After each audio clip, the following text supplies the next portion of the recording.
샬롬 샬롬 샬롬 샬롬 샬롬. 하나님 사랑합니다. 여러분 주간에서 사랑합니다. 오늘 열왕기하 11장 말씀이죠.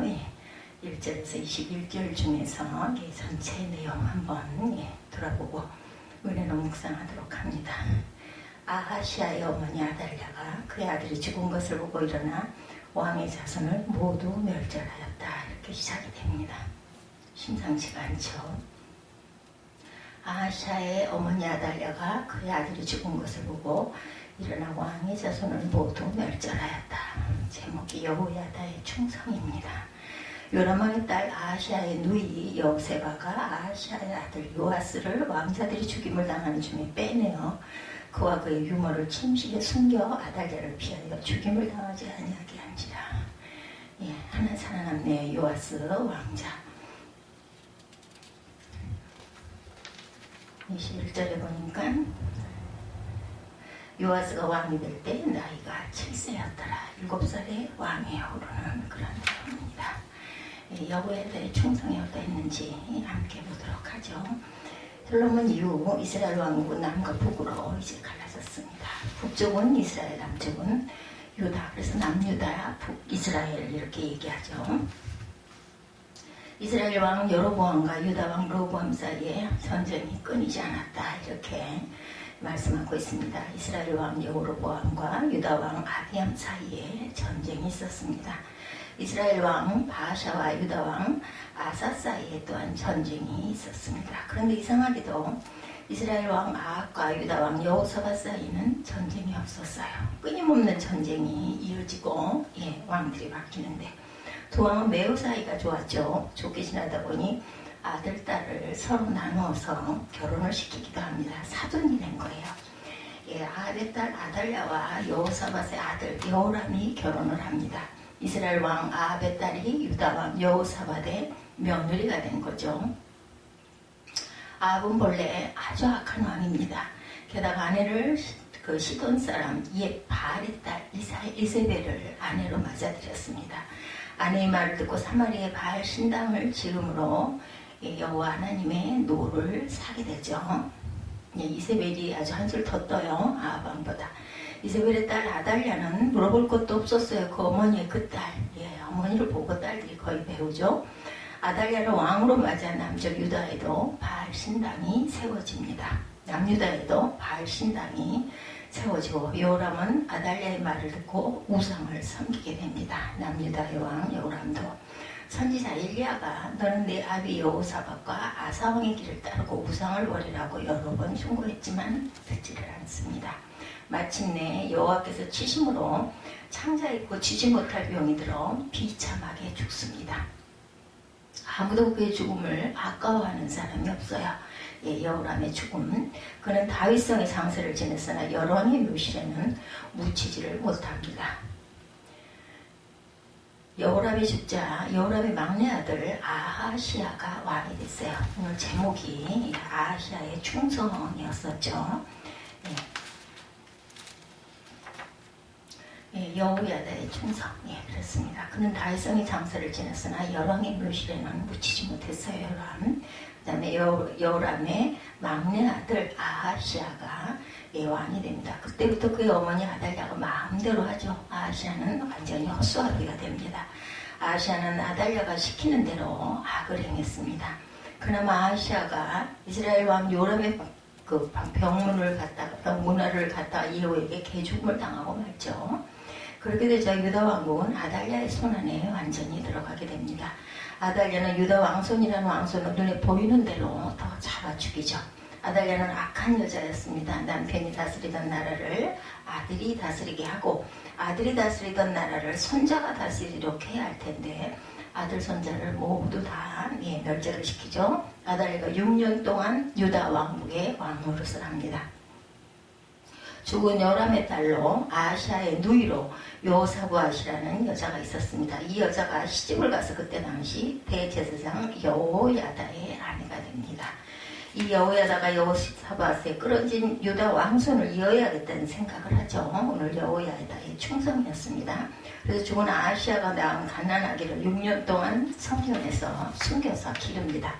아이가 자라서 7살이 되었을 때 반란을 일으키죠. 네, 요시야 왕입니다. 바로 이런 일은 성경에 단 한 번밖에 없습니다. 여호야다는 전략을 세우죠. 우선 백부장들을 불러서 모의를 합니다. 유다의 각 고을들로부터 레위인과 족장들을 불러 전략을 펴고 그리고 일반 백성들을 동원하고 지지를 얻습니다. 거사의 날은 안식일로 정해지죠. 다윗이 쓰던 창과 작은 방패와 큰 방패를 꺼내서 백부장들에게 주어서 성전 뜰을 지키게 합니다. 백성들의 병기를 주어 좌편에서 우편까지 지키게 했어요. 성전에 들어갈 수 있는 사람은 제사장과 레위인들 뿐이죠. 제사장과 레위인들을 3대로 나눠 3분의 1은 성전문, 3분의 1은 왕궁, 3분의 1은 기초문 들어가는 입구 문을 지키게 하죠. 그리고 안식일이면 교체되는 출범 날짜와 입번 날짜를 다 제 위치에서 떠나지 못하게 합니다. 그리고 왕자를 성전으로 인도하여 머리에 기름을 붓고 왕궁으로 인도하여 율법책을 주고 면류관을 씌우고 왕의 만세를 불렀어요. 이 왕의 이름은 요시야죠. 그때 왕의 나이는 몇 살? 7살. 오늘 21절 마지막 절에 7살이었더라 이렇게 나타나죠. 이 시절에는 조선의 단종이 8살의 왕이 되었는데 요아스는 7살의 왕이 됩니다. 이 여호야다는 7살 난 요아스를 왜 왕으로 세웠을까? 이런 경우에 무력 쿠데타를 일으켜도 과연 가능한 건가? 왕손이 끊어지고 백성들의 우상을 섬기고 나라가 쑥대밭이 되어 대제사장 여호야다는 정신을 똑바로 차립니다. 그는 왕손이 끊어져서는 안 될 그런 왕손이 끊어졌다는 것을 알게 되죠. 하나님의 아브라함과 맺은 언약을 기억합니다. 내 씨로 말미암아 천하 만민이 복을 얻으리로다. 창세기 22장 18절에 말씀하죠. 또 그는 하나님이 다윗과 맺은 언약을 기억합니다. 내 자손 중에 이스라엘 왕이 오를 자가 끊어지지 아니하리라. 열왕기상 8장 말씀입니다. 그런데 다윗의 왕손이 끊어진 거예요. 여호야다는 이 끊어진 왕손을 이어야 되겠다 생각을 합니다. 그러기 위해서 아하시아가 낳은 갓난아기를 6년 동안 숨겨서 키웠어요. 7살 난 아이를 왕으로 세우기 위해 무력혁명을 일으킨 겁니다. 왜? 다윗의 왕손이 끊어지지 않아야 그 혈통을 타고 메시아가 날 것이라고 믿었기 때문입니다. 자식은 핏줄을 타고나죠. 자식을 낳게 하려면 끊어진 핏줄을 이어야 합니다. 여호야다는 이으려고 한 것은 단순한 가문의 대를 이으려는 것이 아니었죠. 한국 사람들이 아들을 낳지 못하면 양자를 해서라도 대를 이으려고 하는 것은 이러한 사상에서 비슷합니다. 그는 구세주 메시아가 탄생할 길을 막는 세력은 어떤 방법을 써서라도 막아야겠다. 여호야다는 이렇게 생각을 하죠. 단순한 가문을 이으려는 것이 아닙니다. 구세주가 나시겠다고 했기 때문에. 아달랴는 아주 사탄의 딸이었죠. 그는 단순한 정권욕에 불타는 여자가 아니었습니다. 아달랴는 암녀였습니다. 사탄의 딸이었죠. 그는 다윗의 혈통을 끊어 메시아가 땅에 오는 것을 방해하는 공작을 합니다. 그렇기 때문에 남편, 자식 죽는 것을 다행으로 여기고 손자, 손녀를 죽여야 자기가 왕이 되겠다라고 생각을 하고 씨를 말린 거죠. 여호야다는 이러한 사탄의 세력과 싸워 이긴 제사장이 라는 것에 큰 의미가 있습니다. 사탄과의 싸움은 양보와 인내만으로는 안 되죠. 때로는 정면 공격을 하기도 해야 되고 칼로 덤비면 칼로 맞서고 지혜로 싸우면 지혜로 막을 줄도 알아야 합니다. 여호야다가 목숨을 걸고 아달랴를 쳐 없앴기 망정이지 아달랴를 만약에 그냥 두었더라면 유다 왕손은 끊어지고 메시아의 줄기는 잘리고 말았을 것입니다. 교회 역사를 돌이켜보면 하나님께 감사하지 않을 수가 없죠. 끊어질 듯 하던 믿음의 줄기가 끊어지지 않고 지금까지 이어왔다는 것입니다. 교회 역사를 돌이켜보면 믿음의 씨를 늘 간직하고 있어 남은 자를 남겨놓으시죠. 이 믿음의 씨를 잃어버리지 않도록 기도하는 종들이 있었는데 이 믿음의 씨를 물려주려고 싸움을 한 성도들이 있었습니다. 우리의 싸움은 혈과 육에 속하는 것이 아니죠. 공중 권세자들과 싸우는 것입니다. 믿음의 씨를 지키고 믿음의 씨를 물려주기 위한 싸움, 이 믿음의 씨는 예수의 복음입니다. 오직 의인은 믿음으로 산다는 진리, 교회는 이것을 절대로 잃어버리면 안 되죠. 교회는 이것을 빼앗기면 안 됩니다. 사단이 고개를 흔드는 것은 이것을 잃어버리게 하는 거죠. 사단이 교회에 싸움을 일으키는 것은 이것을 빼앗아가려는 것입니다. 교회는 어떠한 일이 있더라도 이것만은 꼭 지켜야 합니다. 이것만은 빼앗기지 않아야죠. 예수의 복음 오직 의인은 믿음으로 산다는 이 진리만은 목숨을 걸고 사수해야 합니다. 자, 여러분들은 예수의 복음 오직 의인은 믿음으로 살리라는 진리를 믿으십니까? 아멘. 예, 우리 교회는 믿음의 씨를 소유한 새생명 새빛교회입니다. 여러분들도 믿음의 씨를 소유한 사람들이죠. 모든 것을 믿음으로 해야 합니다. 예배, 전도, 선교, 봉사, 친교, 믿음으로 해야 되죠. 결혼, 사업, 연구, 여행, 이 모든 것들도 믿음으로 해야 할 줄 믿습니다. 믿음으로 하지 않는 것은 죄고 악이 됩니다. 믿음으로 하지 않고 모략과 힘으로 하려는 사람은 아합과 같고 이세벨과 같은 결과를 낳게 되죠. 또한 아달랴와 같은 존재가 됩니다. 믿음으로 하는 사람은 여호사밧 같고 여호사밧 같습니다. 여호야다는 여호사밧과 같은 사람이 되기 바랍니다. 여호야다는 왕의 후견인이 되었어요. 이제 7살 난 왕이 뭘 할 줄 아는 게 있겠습니까? 아무것도 모르죠. 율법을 가르쳐 야훼 보시기에 정직하게 행하도록 이제 후견인으로서 여호야다는 자리를 잡습니다. 그리고 친위 백성들을 불러놓아 왕과 언약을 맺게 합니다. 여호와만 섬기기로 언약하죠. 바알의 산당을 부숩니다. 바알의 제사장 맏단을 죽였습니다. 제사 제도를 회복합니다.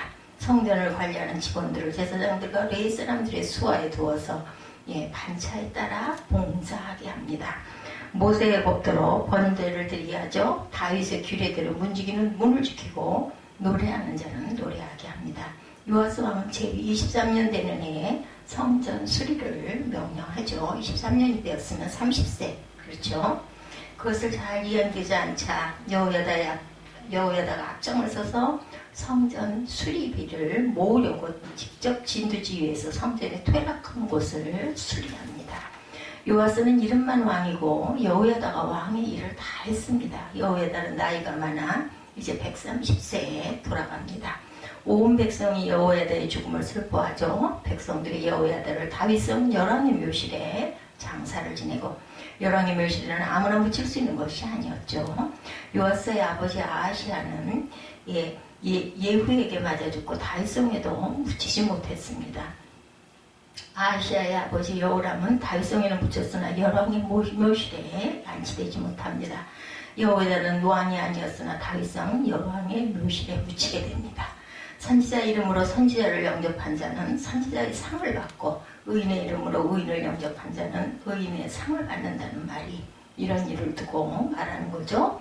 성도의 죽음, 교회 묘지에 묻히는 것은 여간 복된 일이 아닐 수 없죠. 장로라도 믿음을 지키지 못하면 교회 묘지에 묻히지를 못합니다. 나그네라도 믿음을 지키면 교회 묘지에 묻힐 수가 있죠. 여호야다는 다윗성 열왕의 묘실에 묻혔습니다. 근데 여기서 우리는 한 가지 유의해야 할 일은 여호야다는 다윗의 왕손은 아니었지만 그 왕손에서 맺힌 결실을 보지 못했던 사실입니다. 여호야다가 죽은 후 요아스는 믿음을 저버리게 됩니다. 그의 믿음은 참 믿음이 아니었습니다. 여호야다의 정권이 믿는 척하는 믿음이었습니다. 요아스는 유다 반백들의 말을 듣고 아세의 목상과 우상을 섬기죠. 왕이 우상을 섬기니 백성들도 따라서 우상을 섬깁니다. 대제사장 여호야다에게 아들이 있었습니다. 하나님의 신에 감동한 선지자였죠. 그의 이름이 스가랴. 우리 성경에 있죠. 스가랴가 백성들 앞에 나타나 너희가 어찌하여 야훼의 명령을 버리고 우상을 섬겼냐. 너희가 야훼를 버렸으므로 여호와께서도 너희를 버렸느니라. 이 말을 듣고 왕과 백성들이 분개해서 스가랴를 성전 뜰에서 돌로 쳐서 죽입니다. 요아스는 배은망덕한 왕이 되고 말았어요. 그런 자기가 어떻게 왕이 된 것을 알지 못하고 왜 자기를 세워 왕 삼는 이유도 깨닫지를 못합니다. 깨닫지 못하는 사람은 짐승이라고 그러죠. 스가랴는 짐승만도 못한 요아스의 손에 맞아 죽습니다. 성전뜰 안에서 돌에 맞아 죽는 일은 그전에도 없었고 그 후에도 없었습니다. 충성은 씨앗을 뿌리는 것이 열매를 거두는 것이 아니죠. 충성은 끊어진 줄기를 이어주는 것이지 이어진 줄기에 맺히는 열매는 보지를 못합니다. 충성하는 자에게는 칭찬이 없습니다. 상급도 없습니다. 결과도 올 수가 없죠. 모세는 가나안 땅에 들어가지 못했습니다. 예레미야는 바벨론에 가지 못했습니다. 다니엘은 예루살렘에 돌아오지 못하고 바울은 다시스로 가지를 못했어요. 그래도 이들은 그런 것을 상관치 않고 충성했습니다. 잘된 일이 잘못되고 회개한 사람이 다시 죄를 짓고 떠나갔던 귀신이 돌아오고 나았던 병이 악화되고 성공한 일이 실패로 돌아가도 충성하는 사람은 여전히 충성합니다. 충성하는 사람이 결말을 볼 수 없어도 결말은 늘 있습니다. 우리는 여호야다의 충성으로 메시아가 다윗의 혈통을 따라 난 것을 알고 있습니다. 여호야다는 주고 하늘나라에서 충성의 결말을 보았을 것입니다. 충성하자 결실을 볼 수 없어도 우리는 늘 충성해야 되겠죠. 내가 못다한 충성을 아들이 하고 아들이 결말을 보지 못하고 죽는 한이 있더라도 우리는 끝까지 충성하는 하나님의 나라에 충성하는 여호야다와 같은 그러한 저와 여러분이 되시기를 주님의 이름으로 축복합니다. 여호야다는 왕이 아니었지만 왕의 다윗성 왕의 묘실에 묻혔다라고 하죠. 이렇게 복된 결실을 맺을 수 있는 충성된 삶을 살아서 하나님께 귀한 인정받는 하늘나라에서 그 결실을 볼 수 있는 축복이 있으시기를 주님의 이름으로 축복합니다. 기도하시겠습니다.